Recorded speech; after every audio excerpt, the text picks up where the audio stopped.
நானும் மரியாதைக்குரிய விபி சிங் அவர்கள் 2 முறை சந்திச்சிருக்கிறோம். முதல் சந்திப்பு 1988ஆம் ஆண்டு தேசிய முன்னணியின் தொடக்க விழா சென்னையில் நடந்துச்சு. அப்போ இளைஞரணி சார்பில் மாபெரும் ஊர்வலத்தை நான் தான் தலைமை தாங்கி நடத்தி வந்தேன். மாலையை தொடங்கி இரவு வரை மேடையில் இருந்தபடியே வியந்தபடி பார்த்து வாழ்த்தினார் விபி சிங் அவர்கள்.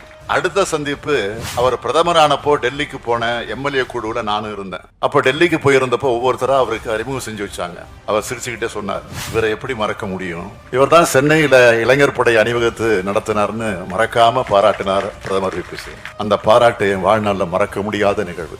இன்னைக்கு நான் முதலமைச்சராக பொறுப்பேற்று அவருக்கு சிலை திறந்திருக்கிறேன்னா இதை விட என்ன பெருமை எனக்கு வேணும். மாண்புமிகு விபி சிங் அவர் பிரதமராக இருந்தது 11 மாதம் தான். ஆனாலும் அவர் செஞ்ச சாதனை என்பது மகத்தானவை.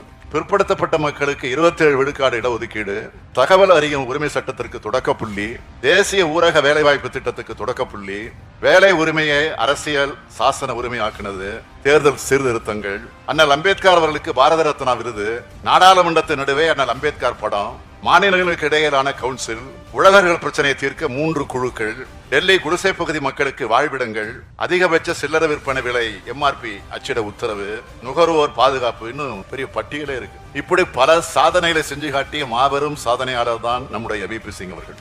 மதிப்பிற்குரிய சமூக நீதி காவலர் விபி சிங்களோட முயற்சியால் தான் இன்னைக்கு பிற்படுத்தப்பட்ட மக்கள் ஒரடியாவது முன்னேறி இருக்காங்க. அனைத்து வகையிலும் சமூக நீதி நிலைநாட்டும் அரசாக இந்த அரசு செயல்பட்டு வருகிறது. இத்தகைய கொள்கை உரத்தை வழங்கியவர்களில் ஒருவர் விபி சிங் அவர்கள் என்பதை யாரும் மறந்துவிட முடியாது.